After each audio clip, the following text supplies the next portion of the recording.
Une mère mourante, deux jumeaux noirs en bonne santé et une infirmière dévouée. Quand l'espoir semblait perdu, un miracle inattendu s'est produit dans cette chambre d'hôpital. Les portes de la salle d'urgence s'ouvrirent brusquement et les ambulanciers entrèrent en courant avec une civière. Allongée dessus, une jeune femme pâle aux cheveux blonds et un ventre enceinte. Son visage était d'une blancheur fantomatique. L'infirmière Michel entra immédiatement en action. « Quelle est la situation ?» demanda-t-elle d'une voix calme mais urgente. « Femme enceinte, environ 36 semaines, trouvée inconsciente dans une ruelle. Ses signes vitaux chutent rapidement, » expliqua un des ambulanciers. Le cœur de Michel battait fort tandis qu'elle aidait à pousser la civière vers la salle d'accouchement. Elle pouvait dire que ce serait un cas difficile. En courant dans le couloir, elle remarqua que les vêtements de la femme étaient sales et déchirés et qu'elle ne portait pas de chaussures. Il semblait qu'elle avait peut-être vécu dans la rue. Mais Michel repoussa cette pensée, se concentrant sur la tâche à accomplir. Dans la salle d'accouchement, médecins et infirmières entourèrent la femme inconsciente. Michel tenait la main froide et flasque de la femme.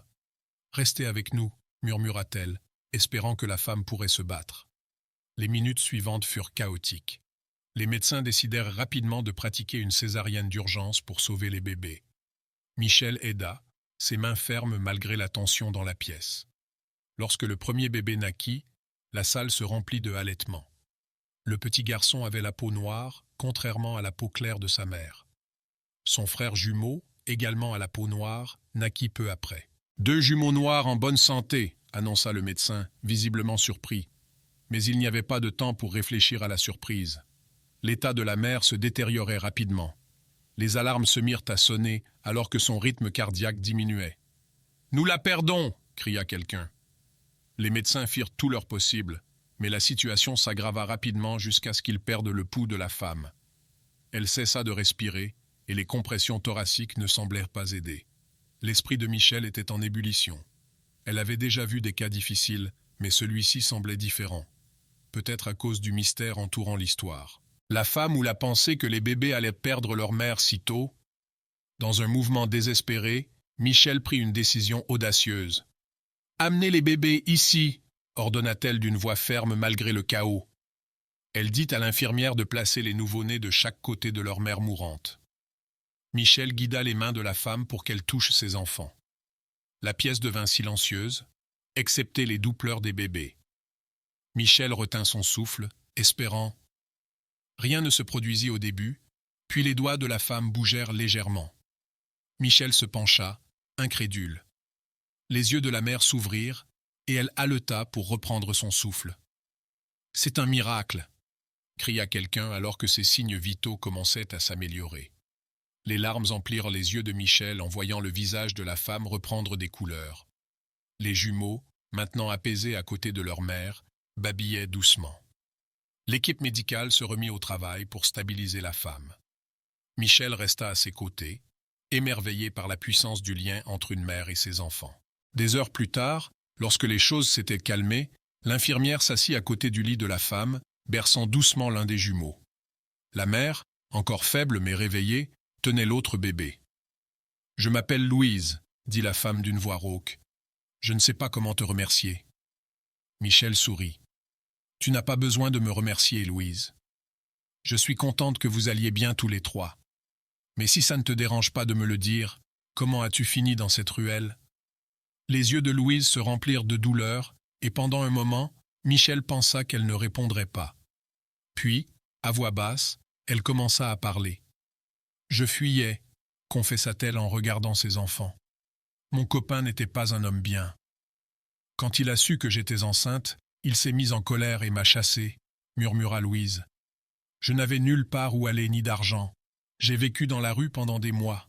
Hier, j'ai commencé à me sentir mal, et j'ai cru que nous allions mourir là-bas. » Le cœur de Michel se serra pour elle. « Maintenant, tu es en sécurité, » dit-elle en serrant la main de Louise.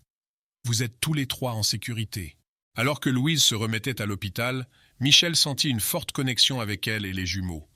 Elle leur rendait visite chaque fois qu'elle le pouvait, aidant Louise à apprendre comment nourrir et s'occuper des bébés. Mais la gentille infirmière ne pouvait s'empêcher de s'inquiéter de ce qui arriverait à Louise et au bébé après leur sortie de l'hôpital. Où irait-il?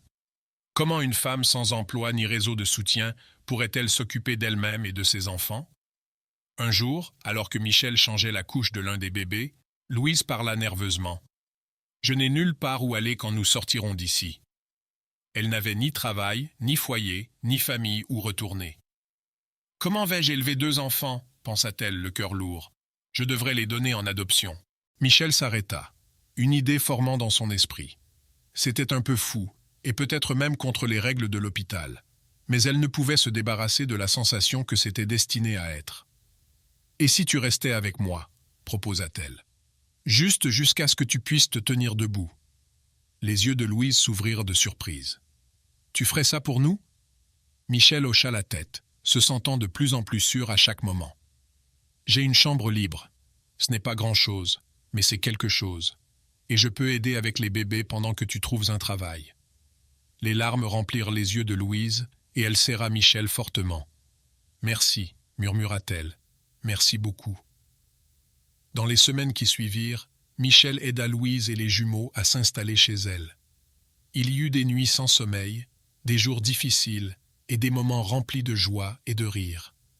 Mais la vie n'avait pas fini de les défier. Michel remarqua une voiture suspecte garée de l'autre côté de la rue. Un homme noir, avec un regard en colère sur son visage, était assis à l'intérieur, fixant sa maison. Le cœur de Michel s'accéléra alors qu'elle entrait rapidement. Elle trouva Louise jouant avec les jumeaux sur une couverture dans le salon. « Louise, » dit Michel en essayant de garder sa voix ferme. « Penses-tu que ton ex-petite amie aurait pu découvrir où tu es ?» Le visage de Louise devint pâle. « Pourquoi? Tu l'as vu ?» Michel hocha la tête sérieusement. « Je pense qu'il est dehors. Ne t'inquiète pas, je ne le laisserai pas te blesser, ni toi, ni les bébés. » Louise regarda par la fenêtre et en voyant son ex-petite amie, elle courut dans la chambre des jumeaux où Michel tenait déjà les bébés. « Il est ici, » murmura-t-elle, tremblant de peur. L'esprit de Michel travaillait rapidement alors qu'elle essayait de comprendre quoi faire. Puis elle se souvint de la porte arrière qui conduisait à la ruelle derrière la maison. « Suis-moi » murmura-t-elle en guidant Louise et les jumeaux silencieusement dans les escaliers. Elles le virent s'approcher de la maison. Le cœur de Michel battait fort, craignant d'être découverte. Juste au moment où elles atteignaient la porte arrière, elles entendirent une voix crier « Louise, je sais que tu es ici !» Michel déverrouilla rapidement la porte arrière et chuchota à Louise « Cours chez Madame Marie à côté. Quand tu y seras, appelle la police. » Alors que Louise disparaissait avec les bébés, Michel se retourna pour faire face à l'intrus. Elle avait peur mais savait qu'elle devait donner du temps à Louise pour atteindre un endroit sûr. Pendant ce temps, elle serra ses jumeaux contre elle. Elle se précipita vers la maison de Madame Marie. La vieille dame arrosait son jardin lorsqu'elle entendit le bruit. Elle se retourna et vit Louise, pâle et tremblante, serrant ses 2 bébés dans ses bras. « Mon Dieu, ma chère, que se passe-t-il » demanda-t-elle en s'approchant rapidement pour aider. « S'il vous plaît, aidez-nous » implora Louise. « Mon ex est chez Michel.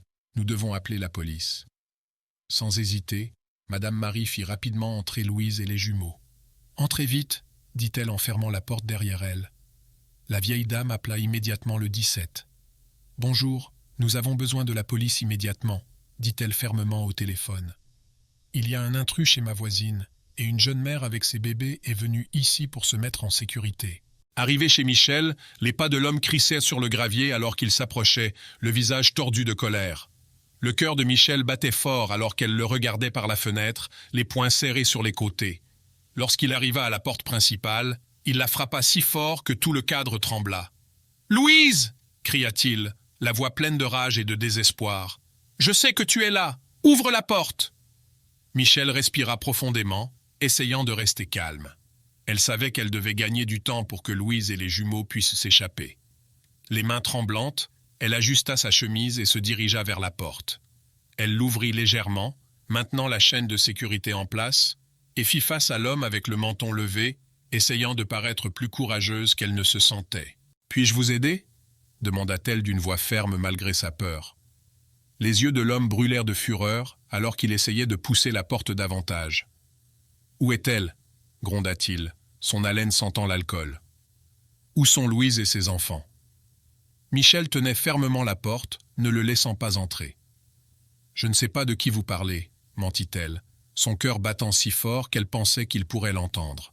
« Il n'y a pas de Louise ici.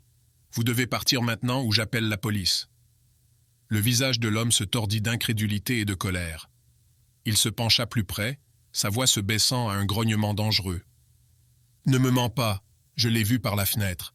Laisse-moi entrer ou je défonce cette porte. » L'esprit de Michel tournait, espérant que Louise et les jumeaux étaient en sécurité et que la police arriverait bientôt. Elle savait qu'elle devait garder l'homme distrait, concentré sur elle et éloigné de l'arrière de la maison par où Louise s'était échappée. Prenant une autre respiration profonde, elle se prépara à faire face à l'intrus. Michel se prépara pour ce qui allait arriver, déterminé à protéger la famille qu'elle avait appris à aimer. Mais avant que l'homme ne puisse dire autre chose, le son strident des sirènes l'interrompit. La police arriva rapidement et arrêta l'ex-petite amie de Louise. Une fois tout terminé, Michel retrouva Louise et les jumeaux sains et saufs chez Madame Marie. Elles se serrèrent fort, pleurant de soulagement. « Tu nous as sauvés !» dit Louise, sa voix pleine de gratitude. Michel sourit à travers ses larmes. « C'est ce que fait la famille », répondit-elle. Après l'arrestation de l'ex-petite amie de Louise, le processus légal commença. Michel, se sentant protectrice envers Louise et les jumeaux, l'encouragea à porter plainte et à demander une ordonnance restrictive. Encore sous le choc mais déterminée à protéger ses enfants, Louise accepta. À mesure que la date du procès approchait, elle devenait de plus en plus anxieuse. L'idée de faire face à son ex-petite amie la terrifiait, mais le soutien constant de Michel lui donna la force nécessaire. Le jour du procès, Louise prit une grande inspiration et entra dans la salle d'audience avec Michel à ses côtés. Quand ce fut son tour de parler, elle marcha jusqu'à la barre, les jambes tremblantes. Mais en commençant à parler, sa voix devint plus forte.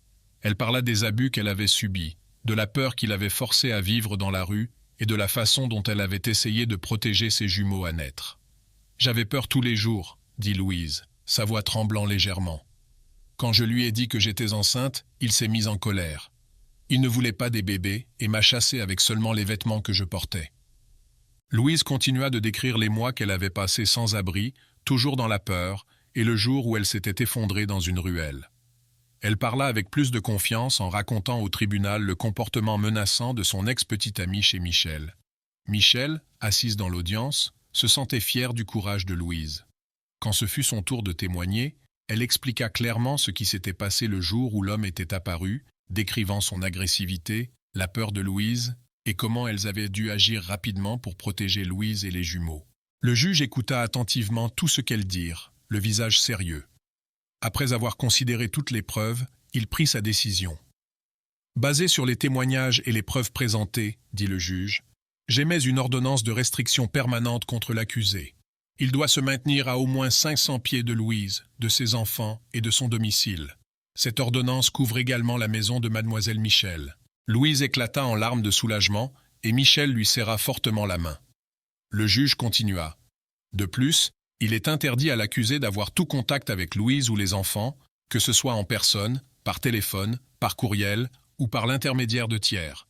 Toute violation de cette ordonnance entraînera son arrestation immédiate et des actions légales supplémentaires. En sortant de la salle d'audience, Louise sentit un grand poids se soulever de ses épaules.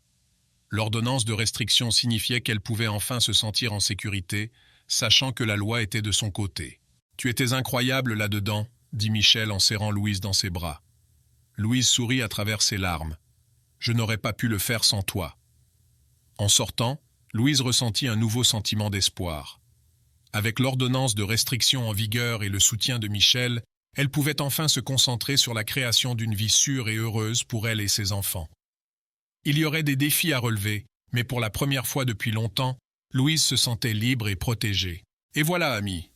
Que pensez-vous de la décision de Michel d'aider Louise et ses jumeaux? Avez-vous déjà été témoin d'un moment qui semblait véritablement miraculeux? Partagez vos pensées dans les commentaires ci-dessous et n'oubliez pas d'aimer et de vous abonner pour plus d'histoires émouvantes.